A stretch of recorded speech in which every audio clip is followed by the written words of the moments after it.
Praise the lord. అందరికీ వందనములు మరియు శుభములు తెలియజేసుకొనిచున్నాను. ఈరోజు నేను చిన్న మాట మీ మధ్య నేను ఉంచాలని ఆశపడుతూ ఉన్నాను. విధేయత.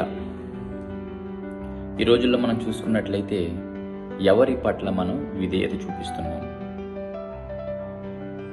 సాతాను పట్ల విధేయత చూపిస్తున్నామా? మన దేవుని పట్ల మనం విధేయత చూపిస్తున్నామా? ఒకసారి ఆలోచన చేయండి. బైబిల్ గ్రంథం నుంచి సామెతల గ్రంథము 19వ అధ్యాయము 16వ వచనం ఒకసారి చదివి వినిపిస్తాను. ఆజ్ఞను గనికొనివాడు తన్ను కాపాడుకునేవాడు, తన ప్రవర్తన విషయమే అజాగ్రత్త నుండి వాడు చచ్చును. ఇక్కడ ఎవరైతే దేవుని ఆజ్ఞను పాటిస్తారో, ఎవరైతే దేవుని మాట వింటారో, ఎవరైతే దేవునికి విధేయత చూపుతాడో తన్ను తాను కాపాడుకున్నటువంటి వాడు అవుతాడట. అంతేగా తన ప్రవర్తన విషయమే అజాగ్రత్తగా నుండివాడు చచ్చును. ఎవరైతే తన ప్రవర్తన యందు అజాగ్రత్తగా ఉంటాడో, జాగ్రత్త లేకుండా ఉంటాడో, శ్రద్ధ లేకుండా ఉంటాడో వాడంట చచ్చునట. నీవు నేను ఎవరికి లోబడి జీవిస్తున్నావు? నువ్వు సాతానికి లోబడి జీవించినట్లయితే నీ హృదయానికి నెమ్మది ఉండదు, నీకు మనశ్శాంతి ఉండదు, సంతోషం ఉండదు, నీ కుటుంబంలో ఆశీర్వాదం ఉండదు.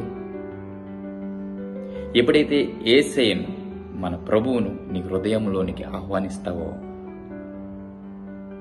నీ హృదయానికి నెమ్మది, తినడానికి ఆహారం, కుటుంబంలో సంతోషం, కుటుంబంలో ఆశీర్వాదం, ప్రతీది మనం మేలు పొందుకుని వారై ఉంటాం.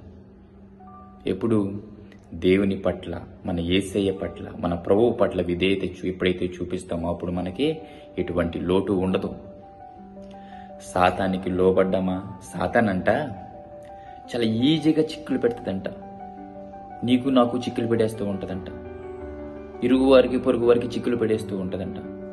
సాతాను గర్జించు సింహం వలె ఎవరిని మృంగుదునా అని చూస్తూ ఉంటుందంట. మరి ప్రభు బిడ్డలైనటువంటి మనం, దేవుని పిల్లలైనటువంటి మనం ఎలా ఉండాలి?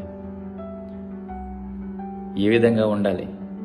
ఆ సాతానే గర్జించు సింహం వల్లనే ఉంటే మనం ఎలా ఉండాలి? మనం ప్రభు నీతి సూర్యుడైన యేసు ప్రభు యొక్క మన బిడ్డలం మనం ఎలా ఉండాలి?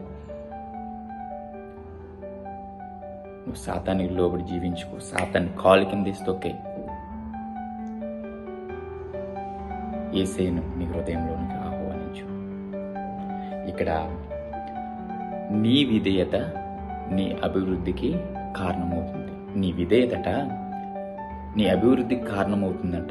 ఎప్పుడైతే నువ్వు విధేయత కలిగి ఉన్నావో అది దేవుని పట్ల విధేయత అయి ఉండాలి. ఎప్పుడైతే నువ్వు దేవుని పట్ల విధేయత కలిగి ఉన్నావో నీ అభివృద్ధికి కారణమవుతుందంట. బైబిల్ గ్రంథంలో చూసుకున్నట్లయితే అబ్రహాము దేవునికి విధేయత కలిగి ఉన్నాడు. ఎప్పుడైతే అబ్రహాము దేవునికి విధేయత కలిగి ఉన్నాడో అబ్రహాముని దేవుడు హెచ్చిస్తానన్నాడట. ఆలోచన చేయండి. నిన్ను నువ్వు తగ్గించుకున్నట్లయితే హెచ్చింపబడతావు. నిన్ను నువ్వు హెచ్చింపబడినట్లయితే నిన్ను నువ్వు తగ్గించబడతావు.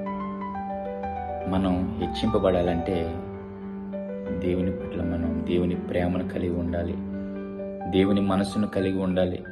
దేవుని మాట వినడం అంటే ఏంటి? అది కష్టమైన పనా? అదేం కాదు. ఎదుటివారిని ప్రేమించమన్నాడు, అబద్ధాలు ఆడొద్దన్నాడు, నిన్ను వల్ల నీ పొరుగు వారిని ప్రేమించమన్నాడు, పేదవారికి సహాయం చేయమన్నాడు,